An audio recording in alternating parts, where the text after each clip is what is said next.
हमारी चेतना कहीं ना कहीं पकड़ लेती है।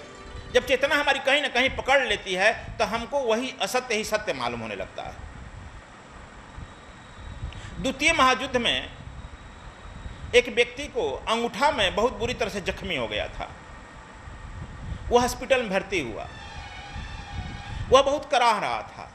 डॉक्टरों ने उसे बेहोश किया और बेहोश करके उसका आधा पैर काट दिया। 7 दिन के बाद जब वह सैनिक होश में आया तो खूब जोर से चिल्लाया, डॉक्टर मुझे बचाओ बचाओ, मेरे अंगूठे में बहुत बड़ा दर्द हो रहा है। डॉक्टर दौड़ा, कहा तुम्हारे अंगूठे में दर्द हो रहा है? तो हाँ दर्द हो रहा है, डॉक्टर बताओ।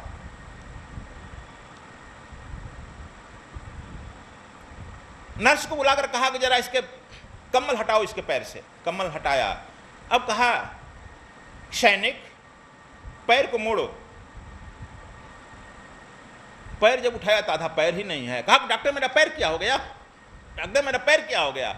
कहा कि सैनिक तुम्हारे अंगूठे से दर्द बहुत बढ़ रहा था, इसलिए तुम्हें बचाने के लिए तुम्हारा पैर काट दिया गया, लेकिन अभी भी तुम्हारे अंगूठे में दर्द हो रहा है, इसलिए कि तुम्हारी चेतना अंगूठा में बसी हुई है। अंगूठा नहीं है लेकिन तुम दर्द हो रहा है।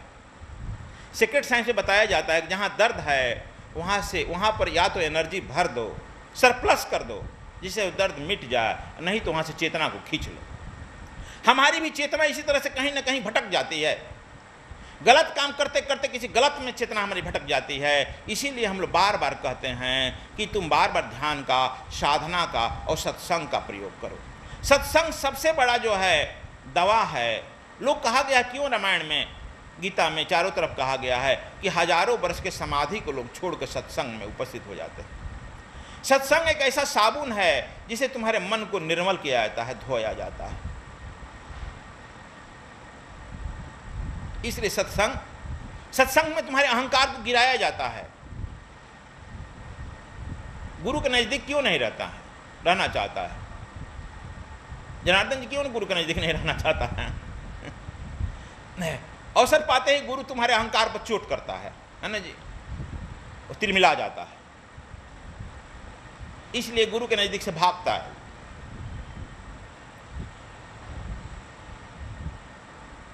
जब देखेगा तुम्हारे अहंकार पर चोट, सीधे प्रहार करेगा। जो ठीक ठीक गुरु होगा वह कृष्ण सा गुरु अहंकार पर चोट करेगा। लेकिन जो गुरुआ होता है, जिसे कबीर ने गुरुआ बड़ा लबरा हुआ, वह तुम्हारे अहंकार को पुष्टि करेगा। तुम अच्छे हो, तुम तपस्वी हो, तुम बहुत राइस हो, तुम बहुत इंटेलेक्चुअल हो, 10 तरह का आपका बड़ाई करेगा। समझ लो वह गुरु तुम्हें ले डूबेगा, स्वयं डूबेगा, वह तुमको भी डूब जाएगा।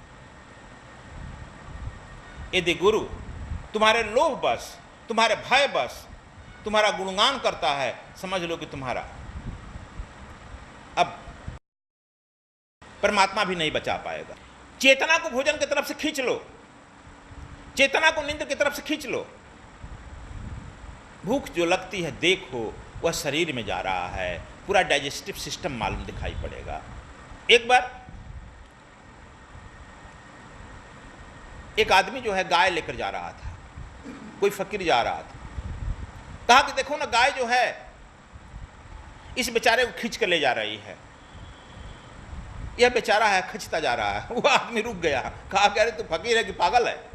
अक्सर फकीर को पागल कहते हो ना, फकीर को नहीं कहता होगा कमल शर्मा तो गुरु जी को जरूर कहेगा पागल है ना। फकीर कहा कि क्या बात है? कहा गाय को हम खींच रहे हैं ना, देखना ही पगा, हम पकड़े हैं रस्सी, हम खींच रहे हैं, गाय हमको कैसे खींच रहेगी? कहा कि नहीं बेटा, गाय तुमको खींच रही है। यदि तुम गाय को रस्सी छोड़ दो और तुम पूरब की तरफ भागो, देखो गाय तुम्हारे पीछे भागती है, गाय के पीछे तुम भागता है रे पागल। कहा कि 10,000 में हम गाय खरीद कर लाए हैं, रस्सी छोड़ दें, गाय भागेगी तो हम भागेंगे नहीं? कहा कि बस बस हम यही तो कह रहे हैं, गाय भागेगी, तुम जिधर भागेगा ना, तो गाय तुमको खींच रही है ना। यही तुम्हारी चेतना गाय में प्रवेश कर रही है, जिधर जिधर खींचेगी उधर उधर भागेगा ना। तू बेचारा हो गया है। वही तरी हमारी चेतना जो है जिस काम में लग गई है, हम बेचारा हो गए हैं, कुछ नहीं करते हैं, हम बेचारे की तरफ खींचते जा रहे हैं। अब फिर अपने को सही साबित करने के लिए, फिर अपने चेतना को सही साबित करने के लिए तर्कों का सहारा लेते हैं। पहले कर्म हम पहले कर लेते हैं। देखो मनोवैज्ञानिक कहते हैं क्या कि पहले हम कर्म कर लेते हैं और फिर कर्म को सही साबित करने के लिए अपने तर्कों का सहारा लेते हैं। अक्सर हम सब यही करता है, सब लोग यही करते हैं। पहले कर्म जो है, कर्म जो करना है कर लेते हैं, है ना।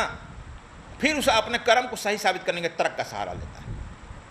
पहले सोचो, और नहीं जब गुरु निर्देशित कर रहा है तब सोचो कि ऐसा क्यों हो रहा है।